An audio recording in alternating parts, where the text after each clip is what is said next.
Hello everyone, welcome back to my vlog.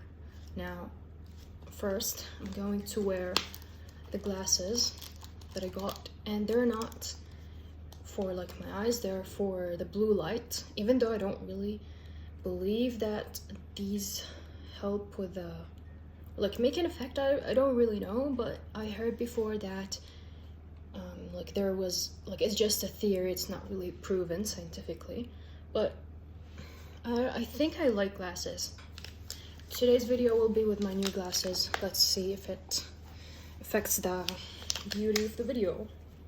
I don't know, makes me look like a nerd. I don't know, maybe. Today we have the Yogi. We have the Yogi tea also, and I have my cow mug today. I have my cow mug, and let's make the tea and talk about today's subject. It's raining outside. It's all raining. I like this weather. And I will talk about 3 books I've studied around the past week. You can call me advertising nerd these days. And there are crazy dramatic things happening, and I will be able to share them soon with you so you can learn. Today's video we were going to talk about the takeaways, some advices about advertising books, and about the wonderful ad I read today. It's really famous. It's a famous ad. It's called The Lazy Man's Way to Riches. Here's the ad. It's like a printed ad. It's old, but it's known. It's written by Joe Carbo. Is that the name? Joe. Where's the name? Oh, Joe Carbo. In 1997, 1975, something like that. It's old. But let's just start in today's subject about the 2 books I've studied, 2 advertising books. They're not really known, but I will tell you the takeaways on them if I advise you to read them. And soon you will find the links to the summaries of the books, the takeaways of these books in the description, because I'm working on my email list, and I'll make that as a lead magnet so you can opt into my email list and see my emails, and I can create some emails for my own brand. And I will create a lot of useful lead magnets for you, because I'm studying a lot of valuable things, and I will make a lot of PDFs and bullet points for templates for headlines, psychological principles, triggers. So if you're not subscribed, you better to, because I'm providing a lot of value to you, and you will learn a lot. You can learn a lot from this channel. So if you're an advertiser, it's a good thing for you to subscribe. If not, it's okay too. First, let's talk about How to Write Copy That Sells by Ray Edwards. There is a chapter for headlines. It has templates, a chapter for bullets, templates and types of bullets. But not all the things in this book are accurate. So let me tell you, for example, how to sell without being salesy. So first, one takeaway you need to take from this book is that you need to learn and apply the idea of the big idea in your sales copy. So you want to, and it's probably about the USP, the unique selling proposition, the unique advantage of your sales, of your offer, of your product, if your offer, because you don't want to talk about features. You want to learn about the concept of the unique selling proposition, and a book for that is called The Reality of Advertising. You can read a book about the unique selling proposition. It's called The Reality of Advertising by Rose or Reeves. I'm not really sure of the author name, but yeah. The next takeaway is that you should make a swap file, and from that swap file you want to model the things. You don't want to copy them, you want to model the things. And this is probably something you know, but you also should remember, because what's more important than learning new things is remembering, and keep like remembering and revising the things that you already learned. So the other takeaway from this book is there's this unique formula that I don't see in other books. It's called the Pasteur copywriting formula. Each letter of this formula represents something you need to include in your copy. For the letter P, it's you need to know the person you're selling to, your ideal customer profile, your customer avatar, then the problem, the main problem, the biggest problem or the main problem, because you want to choose one aspect. So for example, the product can solve different aspects, different types of problems for different markets.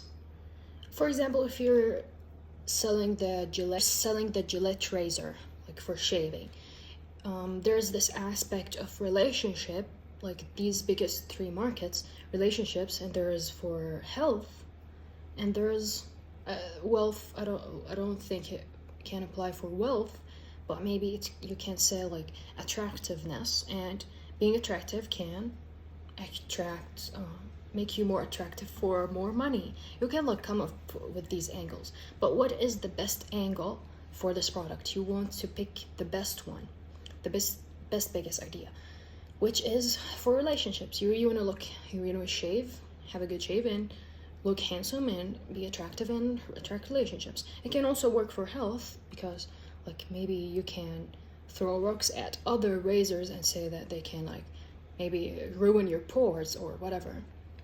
But that's the idea. And the last thing, you want to know the pain they're going through. You want to describe their pain that's coming from this problem. So let's say example of weight loss. You're fat and you don't know how to lose weight, and you've tried a lot of products before, and so you want to describe their pain, describe their problem. You want to say, oh, you feel so you're not confident, you don't feel this way, you don't look attractive for women, for example, so it's not working on relationships. You can apply this to the three markets. So for the attractiveness, it's relationship. For health, you say the chances of death is more it's higher for you because you're getting diabetes, and like use some stats and proof, and a story, because stories are powerful. So you say a story of a man who like was fat and he got like a sudden heart attack without past like warnings. And for wealth, you say for example, you bring an angle for wealth, but you don't want to use that because like health and relationship is maybe better for your product, but the idea is that you always have to have a unique angle and one focus, like to put the person, problem, and pain around. So you want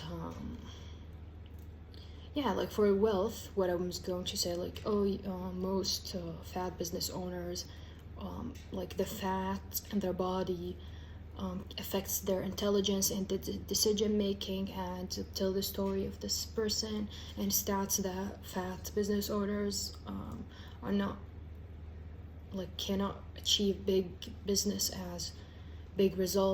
as fit people, and like that. You want to describe the pain, describe their problem, describe their pain better than they can articulate it. If you articulate it exactly as like it is for them, then they will believe that you have the solution, because you're describing like my literal problem, and even better that I can. So you probably know the solution for this, but you always have to have proof. The next letter in the A is A, amplify. So I want to amplify the consequences of not solving this problem. S is for story, solution, and system. You want to have the solution, make sure your product is the solution for the problem. You want to deliver this message by a story, and how the system goes, how does it go. And then the T in the Pastor formula is for transformation and testimony, because you don't want to sell, you're not selling the product, you're selling the transformation. Because no one cares about your product, even if it is actually solves their problem, but like it's not their work, it's not their job to sell themselves. You have to make the hard work yourself. They're not here to, like, no one really likes to buy. Like, no one is like just sitting there and decide, oh, I will give my money to this business owner. You want to sell your stuff, and you sell it by selling the transformation, selling the result, the desire they want. Why do you, for example, subscribe to a gym, for example? Is it just because you want to pay the gym and just like run on like machines and like know where is the machine from? Like, is it the German machine? It's better? No, you're there to transform your body, to get stronger, to lose weight, to like be healthy, improve your health. So that's where you are there for. You're there for the transformation. And testimonials is like for proof. You need testimonials, you need case studies. And the O in the Pastor, now the O in the Pastor is the offer. The offer is the most important aspect of your sales copy. There's a quote, I actually forgot by who it is, but it's like I posted it on my threads. Great offer and a mediocre copy outworks or outpulls a bad offer and a great copy, okay? Or like a good copy. So R is for response. So the call to action. So that's the Pastor formula. I hope it was like, yeah, it's easy to understand. The next takeaway, it has the elements of a sales letter. So let me walk you through the elements of a sales letter if you're not familiar with them. So first, the pre-head, so it's at the top of the sales letter. You can call it like the eyebrows too. Then the headline, then the head, like little subhead under the headline is called the deck. Then the lead, so it's the first 4 sentences, 5 sentences, or paragraph of your copy. Then the body, which consists of subheads, the copy like that shows the reader, consists of your sales message. So you want to relate to the reader, have a big idea, like one focus. You have it should consist of bullet points, credibility, which answers the question, why should I listen to this person? There are some questions the prospects have when they read your copy, like, why should I listen to you? Like proof that what you're saying is true, because the more compelling your copy is, the more it resonates, the more like the person needs it, and like the more you manufacture the desire, the more resistance will grow in them. So you want to prove it to them. You want to help them also justify it logically. So it's not just like selling, because the more it matters to them, the more it's valuable to them, the more this decision matters to them, and even the more the higher price, if you're selling a high ticket offer, the more you want them to justify it logically. So you want to tell them, why are you even offering them this valuable thing? And then value justification. And talking about the justification, the logical justification, you always want, if you want to build a good offer, or let's say in general, if you want to be a good salesperson, you want to learn, it's essential to learn how to craft great offers, how to craft good offers, because um, it's the core of your business. Offers is life. I was listening to Myron Golden, and today he was talking about offers. Life is offers. Everything in life is offers. So every decision in your life, like you accept offers, you make offers, you people accept your offers, either accept your offers or reject your offers. So this is the life skill. If you want to succeed in business, get better at making offers. And I will talk about this specifically in another episode where I will explain the concept of the same thing I will talk about now, value justification. So I want to have you want to demonstrate that the value of your offer is 10 times more than the actual price of your offer. So if you're selling a high ticket offer for $100,000, you want to make the value of this offer perceived as $1 million, so it can be a no-brainer for the prospect. If you're selling a $10,000 offer, you want to show the value of it as 10,000. If you're selling a product for $100, you want to show that the value of it is worth $1,000, so 10x the price. So for the prospect, say, okay, that's too much, that's a lot of value, it's worth a lot more than I'm paying for it, it's worth 10 times more the price I'm paying for it.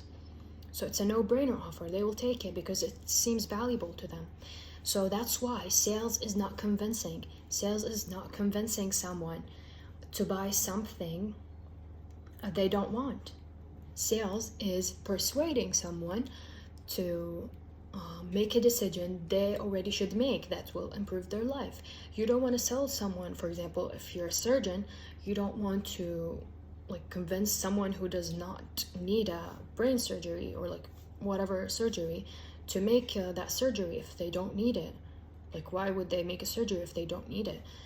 And another thing you should know, people don't buy what they need. People buy what they want. So if they need something, if you know that someone or your target audience needs your product, you want to make them want it. You want to make them desire it, because people, as known, and you should probably know, that sales is not logical. Buying is not a logical decision. Buying is an emotional decision. So let's just continue. Bonuses. And bonuses, so that's the next element. Bonuses is another thing that increases the perceived value of your offer. And many people, for example, say, okay, let's add a bonus, any bonus, just to add a bonus. But that's not useful. That does not increase the value, because the goal of the bonus, the only goal of it, is that it should increase the perceived value of your offer. And it should, how do you do that? Is by adding something that will help the prospect solve their problem, or improve this process of solving the problem, improve the transformation. So you add, for example, an ebook. So I bought a course before about this concept of advertising. The bonuses included the ebook, or the book of this person that talks about the same topic, so you can learn more. It bonuses include any, for example, PDFs that help the person more. You don't want to add just random bonuses just to add bonuses. You want to make it always increase the perceived value of your offer. And then you want to make the call to action. You want urgency. And there's also the PS, where you want to summarize the benefits and stuff, summarize the offer. And also you want to include urgency, which is not here. You want to include urgency in your CTA and your offer, because urgency is important. Either it's direct as a scarcity, as a deadline, or the product, like there are certain number of this product left, so you need to hurry so you don't lose the chance to buy it. Like a FOMO, you want to make it like what I can call a mental urgency, like you want to make a mental urgency, like tell them you don't want your year to be this year to be like a next year, so in order to change you need to change, make a new decision, do something new, make this decision, you don't want to stay the same, and like make them feel this urgency to change their lives and feel guilty if they don't make a decision, and make them feel like if I don't make this decision I will stay the same, and that I don't want to lose this opportunity. It talks about emails, sequences, and these stuff, and I will make a specific video for this. Emails, sequences, autoresponders. Use email marketing to build permission-based lists. It talks about like some email marketing, but it's all like in general. Like if you're really in this business, this book won't be the best option, but it can teach you some stuff. It can teach you some psychological stuff, but it's not like for me, at least for me, it's not the best option. Bullets and this just provides you templates. Okay, so like these books just provide you like some templates, tell you some types of bullets, and I will like make specific videos for these types of things. I want to go deep on something so you can get value from it, like actual practical value from it. Use aspirate. Oh, I forgot to drink the tea. Let's taste it. I haven't really tasted this before, so let's just say what I think about it. What was it about? Let me see. Your personality is how radiant you are. Okay.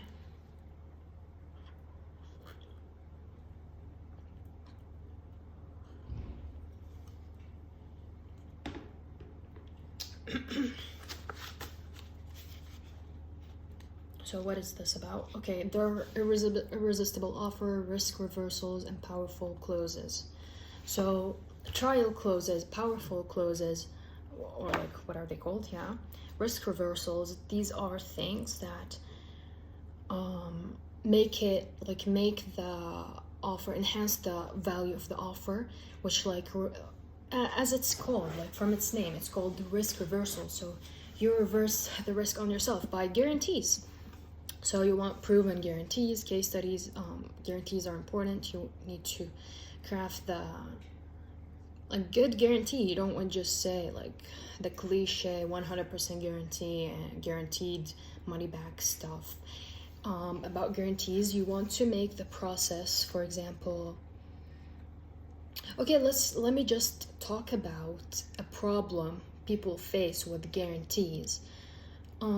People think like if I put a money back guarantee, people will use my product and just give it back to me, and I will lose all the money because I'm telling them that you can use my product for 30 days, for example, and if you don't like it, you can get your money back. So people will, for example, copy my course or like scam me, steal my product, and I won't get any money. I will get little sales. But in reality, what you should know that in the psychology of this profession, of this aspect of business, people, like most people, are honest. So of course, if you put a guarantee, of course you will get some scams. Of course you will get people who are lying, who maybe, for example, copy your book and tell you, okay, I want my money back. Of course this will happen, but the like 99% of people, 98% of people won't do that.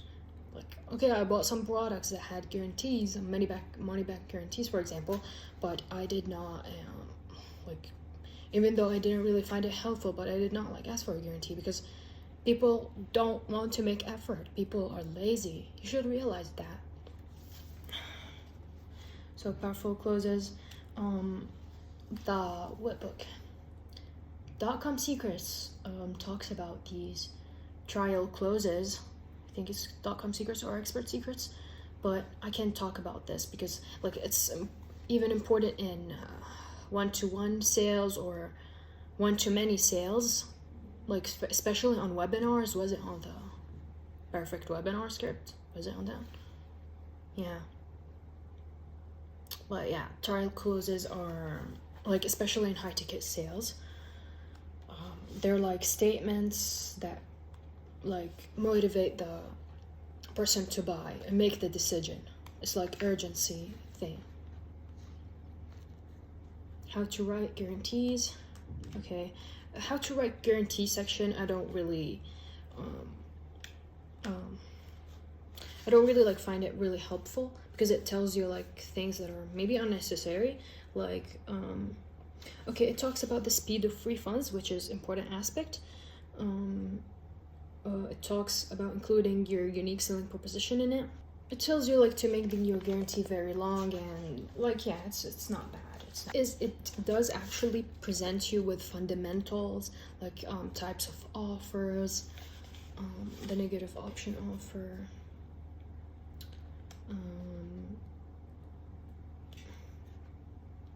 like, yeah, it tells you the types of offers, like hard offers, soft offers, payment plan offers. Tells you like you need to focus on the transformation, the vehicle or the mechanism that sells that makes like the transformation. There's the product launch copy. There's a chapter of product launch copy. It tells you some things about product launch. Yeah, some things like mentions, for example, Cialdini's psychological triggers, which is like, I believe you should have an idea about this concept. It's in the book Influence by Robert Cialdini. I actually read a smaller version of it, but it talks about the same aspect, like reciprocity, and also I found it cash advertising. It's also talked. Cash advertising mentioned this concept, but I'm also willing to study Influence, Persuasion by Cialdini. Psychology important. You should know that sales is human nature. It's all persuasion. Sales is persuasion. Like literally, sales is persuasion. Sales is not convincing. Sales is persuasion. You want to know the difference, and I learned this also from Myron Golden. What's the difference between convincing and persuasion? Convincing is trying to make a person make a decision or buy something. Like when it comes to selling, you're making people buy something they don't need, or they don't want, or they don't desire. You're trying to convince them. That's why some people hate salesmen, because they're trying to convince them, or they're not presenting their message as persuading them, helping them sell themselves, helping them make the decision that's in their gut, helping them make the decision that's about them. You don't want to focus on yourself when you're selling. You don't want to tell a person, hey, I am the CEO of this company and this is the name of the company. I've been working 11 years in this industry. I've sold millions. When you're selling, all you need to do is show the prospect how you can help them. You want to focus on showing them how you can help them, the benefits of your product, the people you've helped. Use all these psychological things of persuading, not convincing. So you need to learn and study persuasion and human nature. It's not an option.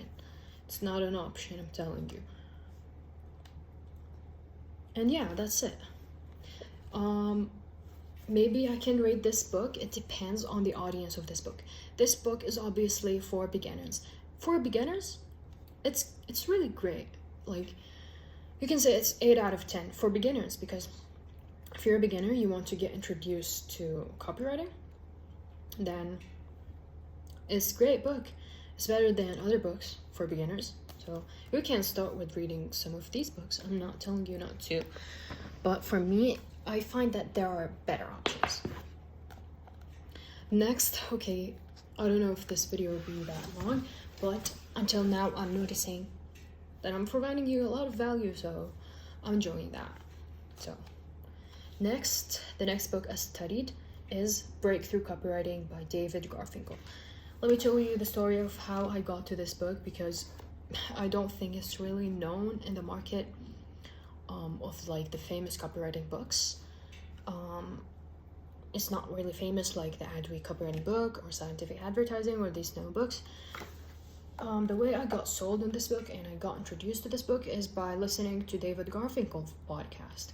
So that's another proof of a sales concept. You want to provide value for people. Keep throwing value at them. As Gary Vee, like that's the method of Gary Vee. You want to jab, jab, jab, and then put the hook in front of them. I learned a lot from David Garfinkel's podcast. That's why I bought his book. And actually not only buy Breakthrough Copywriting, I also bought his other book, which is, let me show you. I bought his book, Advertising Headlines That Make You Rich. Because I got sold, and David Garfinkel is one of like the great copywriters, one of the greatest, and he was like, he personally knows David Ben-Savinja, he knows Gary Halbert, he knows all these great copywriters, like some of them. So I advise you to listen to David Garfinkel's podcast on Spotify. I listen to it on Spotify. I don't know where else you can find it, but that's where I listen to it. Let me talk to you about Breakthrough Copywriting.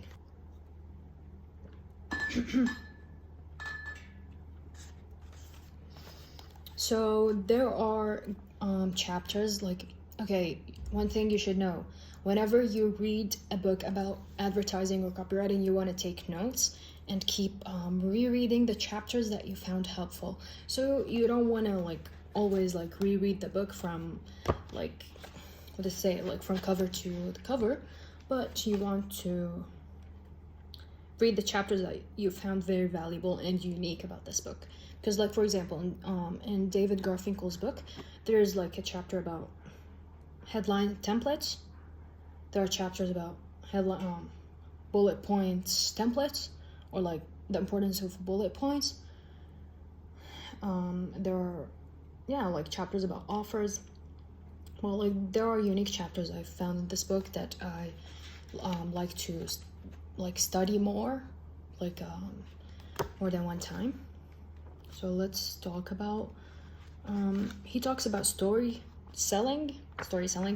It's one of the most important things in business that are really underrated. Story selling is really underrated because, let's say, people learn by stories. That's the way you learn. Every belief in your mind is a story.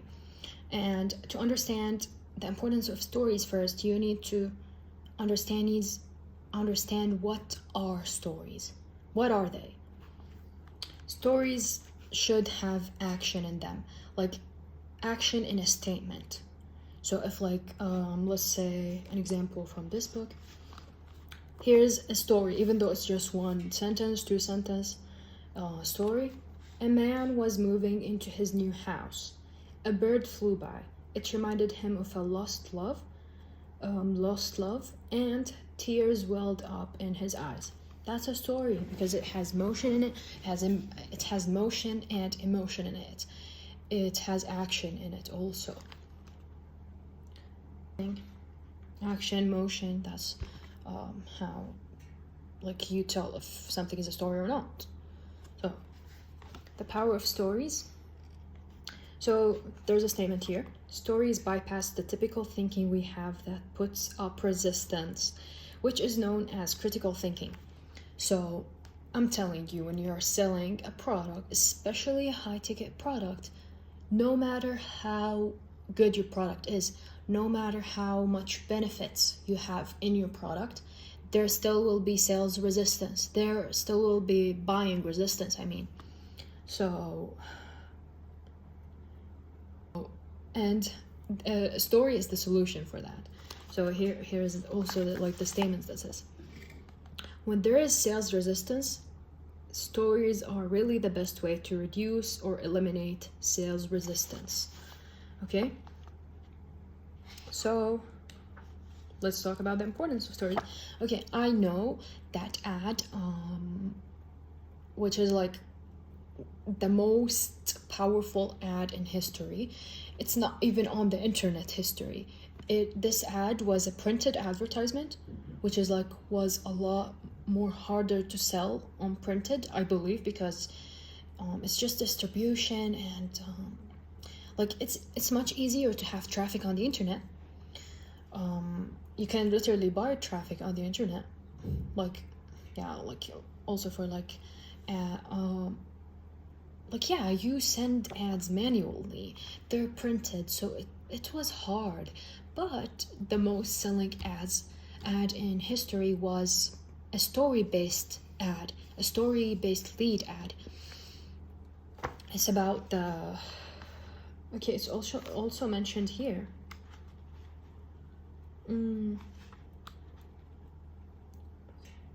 Yeah, this one.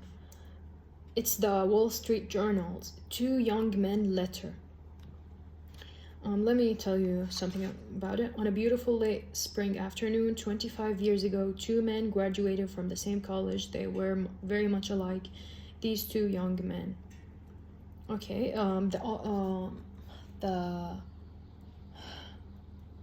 the writer of this ad is Joseph Campbell. But it's not like the literal lead statement of the ad, because it's copyrighted. That's what David Garfinkel said. So like that's the idea of the lead, like about the story of these two young men. And it's sold idea when selling, like story selling is it's not just telling a story, okay? In story selling, you're not telling a story to entertain, you're telling a story to sell. So there should be, like, to be a good storyteller, there should be a purpose of each story you tell, a goal of each story you tell. What's another thing you can take? There's this chapter about emotional triggers, which I will keep it to another video because like it has a lot of new things you should learn about psychology triggers. What another thing you can take from this book? Okay. Writing conversationally. Yeah, so you want to write conversationally. You don't want to sound like an article. You don't want to sound like a school essay. You don't want to sound like these stuff. Copywriting is contradictory to the school system. It's literally that.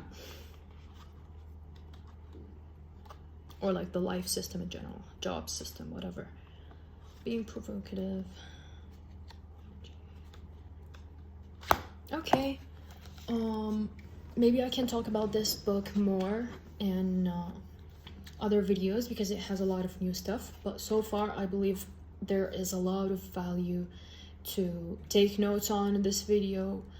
A lot of things you can learn, or at least revise your knowledge, because as I said, what's more important than learning new things is remembering your knowledge and repeating it in your mind, so you can really like so it can like really so your mind can really absorb it and you start using it, like unconsciously using it in your business, and it's really valuable. Another thing I learned, which is important, this thing I learned from David Garfinkel's book too, that I was talking about just now, which is you want to make your offer like low effort by showing that it's done for them. Like that's how you want to articulate your message.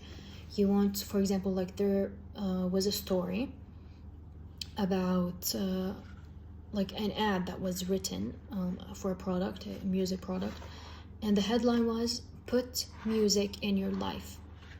So that was the headline, and it was making some sales, but one day the printer made a mistake and it added an S to the headline, so it became "Puts music in your life," and that doubled and tripled the sales of this ad because it shows that it's done for them, and they don't make effort on their side. So people want things to be done for them. So if you can show that through your product, if possible, so that's better than making it like you make your opportunity seem as like it takes effort to do. So yeah, that was for today's video. I'm currently studying the Adweek Copywriting Handbook by Joseph Sugarman. I'm going to talk about that today. After I study this book and set up my email list, I'll be providing you with summaries, takeaways, PDFs that can help you apply these principles. Makes it easier for you to apply these principles to your copy and your marketing until it really just gets absorbed by your subconscious mind, and you just apply it to your work unconsciously. But still, you always need to get reminded of the things you learn, because what's more important than learning new information is revising it and keep going through it again and again. So if you find a great copywriting book or like a great book, you need to reread it. That's what David Garfinkel mentioned in an episode of his podcast. If you don't know David Garfinkel, he sold millions with his copy, and he's one of the greatest copywriters specifically like in this career. He said that he was talking about Eugene Schwartz's book, which is Breakthrough Advertising. He read it around more than 4 times, 5 times. Maybe they were talking about scientific advertising, which I studied this book, Scientific Advertising, and I will make a video specifically for it, for takeaways. I will try to make my videos around only one idea. This video was around the idea of giving you the takeaways from the 2 books I've studied this week or the past week. And that's the ad I read today. It's the Lazy Man's Way to Riches. I do some analyzing of this ad, even though it was not really printed in a good way, it just cuts out the words on the side. But let me tell you some elements I found in it. So the first statements, which is the lead here, it was short and evokes curiosity. It started with a story, and it has guarantees.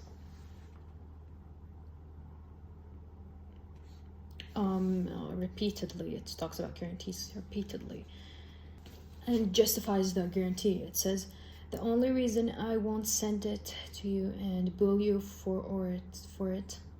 Okay, it's really hard to read because it's cut it out. And I'll show you just how I did it. The Lazy Man's Way, a secret I've shared with just a friends until now. It was just a few friends until now. So that's an element of new emotion, exclusive, because it's a secret and he hasn't shared it with only a few friends, and now you can get access to it. He gives some testimonials. He says, "I personally know one man who used these principles, worked hard, and made $11 million in 8 years, but money isn't everything." Okay, so that's the testimonial, which is he just says, "I know a man," but it's still proof. I don't know, things worked easier in the past. Now you want to really prove your proof. Doing only what I taught her. He gives some specific testimonials. Specificity enhances believability. It doesn't require experience. Way Down Chicago has been. And he also makes it easy. He said, all you need to do, what does it require? Belief enough to take a chance and to absorb what I will send you, enough to put the principles into action. If you do just that, nothing more, nothing less, the rest will be hard to believe. Remember, I guarantee. So he says, all you need to do to achieve wealth, these results, for example, 11 million, is to just only do what I tell you, the steps I provide you in this book, which is like, I believe this is selling a book, The Lazy Man's Way to Riches by Joe Carbo.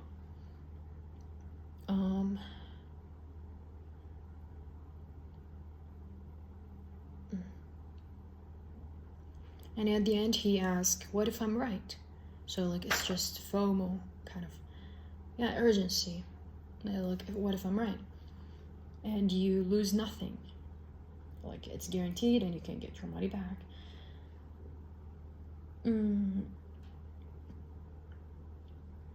He talks about himself, like the things he make, the lifestyle.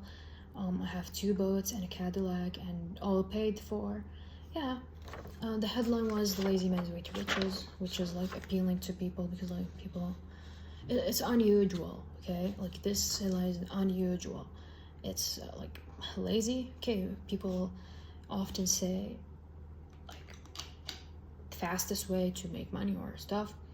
Most people are too busy earning a living to make any money. That's the subhead. It's called most people are too busy earning a living to make any money. So this, okay. Most people are too busy to make money.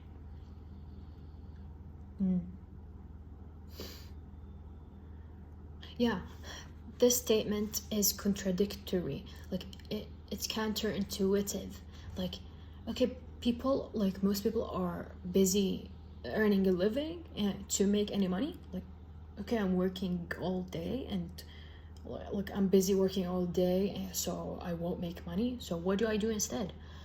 It's contradictory. It opens a loop. It evokes curiosity, and now it has a coupon which you cut out. But like, we do advertising on internet, so yeah, that was today's video. That was the tea for the video, which I didn't really get the chance to drink of it.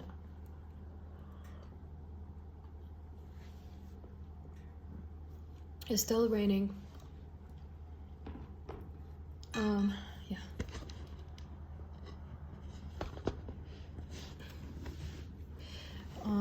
Make sure to subscribe if you really learned anything valuable in this video. If you actually watched it till the end and you learned anything new in this video, if it revised your knowledge, if it clarified some things for you, if you learned something new, don't forget to subscribe and like, because I will be sharing a lot of valuable things for you.